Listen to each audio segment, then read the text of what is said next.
Well, hello. Hello. How you doing? I'm good. How are you? I'm good. I'm hanging. I'm hanging. I've been sick, but I'm hanging. There's so much sickness going around. And it so just many keeps going people. around and around. I know. And around. I know. I can't get rid of the cough, so hopefully I won't start talking and the cough go, you know. But today we're going to talk about a special love, and really it's a love that started everything. Yeah. And that is God is love. And we have some a word that represents. What is that word? Agape. Yeah, agape. Yeah. And that's ultimate love, isn't it? Yeah, the unconditional, man, I had it written down somewhere. But yeah, like the unconditional love that, and obviously it's most equated with God. God, yeah. Yeah. Because that's where we get that model of unconditional love. Yeah, yeah, absolutely. I mean, we are an unlovable people, are we not? Yeah. We mess up all the time, so... He tried in the beginning to give us a way, but we couldn't take the way, so he's done some things to make that love completely pronounced and amazing. But when I started looking up, thinking about love, I thought God is love, and so I looked up the verse, and then I started looking at 1 John 4, and it has so much in it about love and about God. And so I'm going to read just a little bit of it, and I'll skip around, and then we're going to just talk about some other things that kind of falls into God is love, kind of shows his love. But this is sort of a letter, a note, and it says, "Dear friends, let us love one another, because love is from God, and everyone who loves has been born of God and knows God. The one who does not love does not know God, because God is love. God's love was revealed among us in this way. God sent his one and only Son into the world so that we might live through him." So, and also it says farther down, this is in verse, I think it's 16, the bottom part of it. God is love, and the one who remains in love remains in God, and God remains in him. So love is so important, and I felt like, this is kind of how I summarized it. God is love. Love knows God. Love is God. Yeah. God, God, God, love, love, love. Yeah, very, very much it equates to each other. pulls together. It pulls together. And so there was another verse that we had. Yeah. But yeah, there's a few verses that you can kind of pull together and make this, what they call a syllogism. So if, statement A can equal statement B, and statement B can equal statement C, then obviously A and C also mean the same thing. Right. So we have God is love, and that's found in what you were just reading in 1 John 4 in both verses 8 and 16. They definitely repeat that. And then the second would be that love never fails. Right.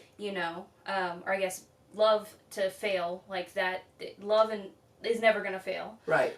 Which is found in 1 Corinthians 13:8, which is, part of the 1 Corinthians 13, the love is patient. Oh, the love, all the love stuff. Oh, yeah. Always at weddings. Yes. Oh, yes. Always at weddings. Yes. And then we have the last section, we take God and we take the fail and we say that God never fails. Oh, perfect. And that's found in the Bible in Luke 1:37, amongst other places. Yeah. But I just think it's amazing that they can all equal each other, that, God never fails, love never fails, therefore God, all of that. All of that comes together. Yeah, it really does. Yeah. So this is what, this is the other thing that love is. Love, the love of God is Jesus. The love of God. So you're talking about all these little things that come together, but the love of God equals Jesus, because God acted and displayed his love through Jesus. Yeah.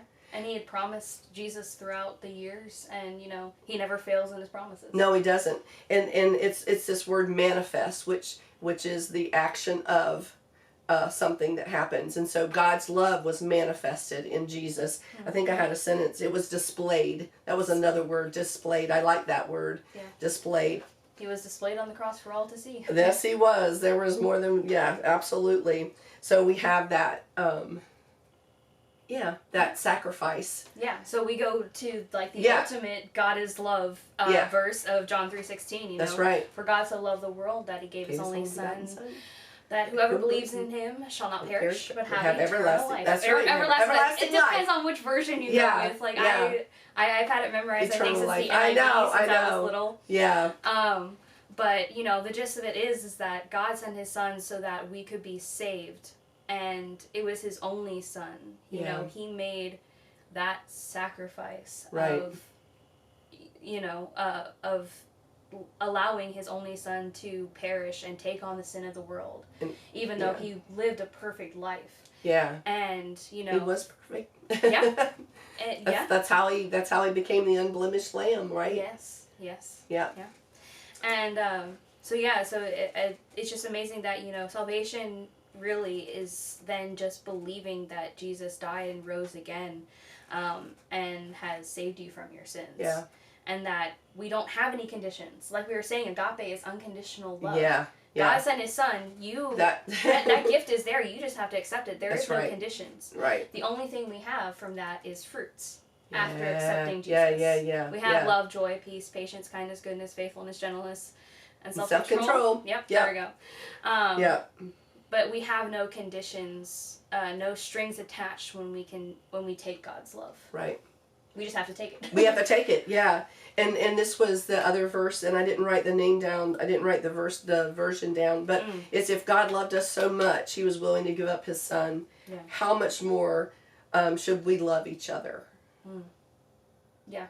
And I think that rolls into our verse that we were just talking about, because they ask about what was the greatest. I think it was what was the greatest commandment, is what they were talking about. Yeah. Yeah. And so this is what Jesus tells them. He gives them a new commandment. Yes. Yeah.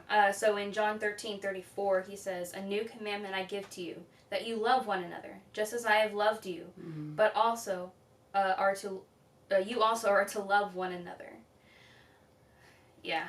Because we also get earlier on of love God and then love your neighbor as yourself, and it really all just comes down to love. Yeah. And I know. How much better would we all be if we just loved, right? Yeah. If we just loved and not love superficially. Yes. One of the statements I picked up was also that that Jesus said they would know Him by their love. Yes. So love, I mean, it's an integral part of it is of everything, everything. Because what brings about discord, what brings about conflict, what brings about all the stuff in it definitely doesn't have to do with love, because love is unconditional. Yes. Love is beyond.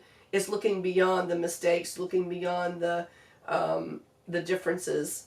Love, you know. Yeah, He looked beyond what our flaws and everything, and He saw what we needed, which was Him. That's right. And He wanted that relationship with us, but He couldn't have it without that perfect connection, and Jesus has provided that for us. Yeah. One of the things that Peter, when Jesus, remember Peter denied Him 3 times. I'm not going to deny you. Oh, Never would do that, and He did it 3 times. And so then when He comes back in John 21:17, I don't think I have that verse because I was just going to kind of summarize it, but you can maybe find that and we can read it. But this is what I felt, because Jesus asked Him 3 times about His love. And I was reading in The Utmost to the Highest. I think it's a devotional, Oswald Chambers. Okay, yeah, that sounds right. And and it landed on this when I was studying, preparing for this. And what was so cool about it is that it wasn't just the question. Sometimes, you say I love you, and you do love a person. Oh yeah. But then when you think about the depth of that love. What is the depth? Because I say I love you all the time because I truly mean it. Oh yeah. I think but you have to think about the depth of that love, and that's what Jesus was coming from. Right here, talking to Peter. Yeah. And so 3 times He asked him, "Does he love him?" Yeah. So did you find that? I did. Yeah. So in John 21:17, this is the 3rd time. He said to him the 3rd time, "Simon, son of John, do you love me?" Peter was grieved because He said to him the 3rd time, "Do you love me?" And He said to Him, "Lord, you know everything. You know that I love you." And then Jesus said to him, feed Yeah. my sheep, which was, them, him making sure that, calling them to continue his ministry. His ministry, and everything. yeah. So he did. He had to really think about it. When somebody asks you a question, you're like, please, it's like, quit asking me. Yes, yes. But it was what he kind of had said, Oswald Chambers, is that it was the depth that he had to reflect on, the depth of how much he truly loved Jesus. Yeah. And so I think that's what we have to do, is truly reflect on what God has done for us, what he is, by that sacrifice, and what Jesus did. And we just celebrated his resurrection and an amazing time, and to think that he suffered so much, so horrendously for us, and then for us not to in turn, after we have accepted him. I mean, I think people love, but the depth of their love is different when they've accepted Christ. Yeah. Because that is a commandment. Yeah. And we have to love. Yeah. You love those that are unlovable. You love those that frustrate you. You love those that, you love those that you can't imagine loving, because for whatever reason, it's that we are supposed to love. He didn't say love those that were lovable. Yeah. Love those that were clean and straight and didn't have problems. He doesn't, we love. He just said love one another, and then in turn people would see Jesus. Yeah. So if we love, people are going to see Jesus in us, and then they're going to want what we have. Yeah. Right? Yeah. Yeah, God didn't make the sacrifice just for those that were already easily lovable or, righteous. No. He died for everyone. That's right, so that for our sins. Yeah. Yeah. So we can show that love to every single one of his creation. That's right. And so so love is knowing God. Love allows us to love others. And then love abides in us. And we find that love through Jesus. Yeah. Yeah. And like you said, the fruits of the Spirit are things that come out of us because of the love we have. Yeah. And I mean, what's the first fruit of the Spirit? Love. Love.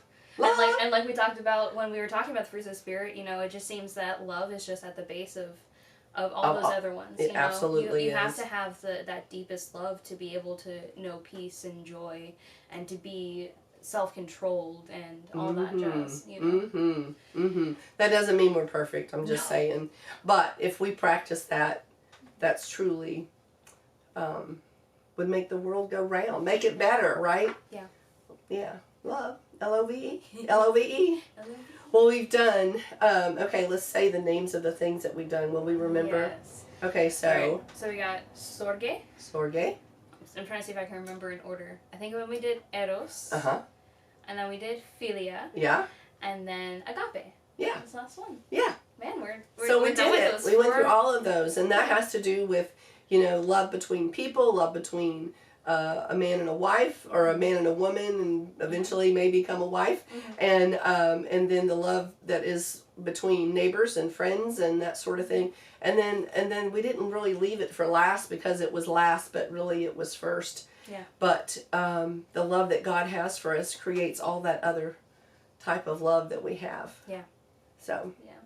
Good discussion on love. I loved it. Yeah, there you go. Loved it. Loved it. We loved it. Yeah. So listen, you guys, we've finished what we're doing on love. So we don't know what's next, but it's coming. And but we will catch you the next week. Yeah. See you guys. See you later.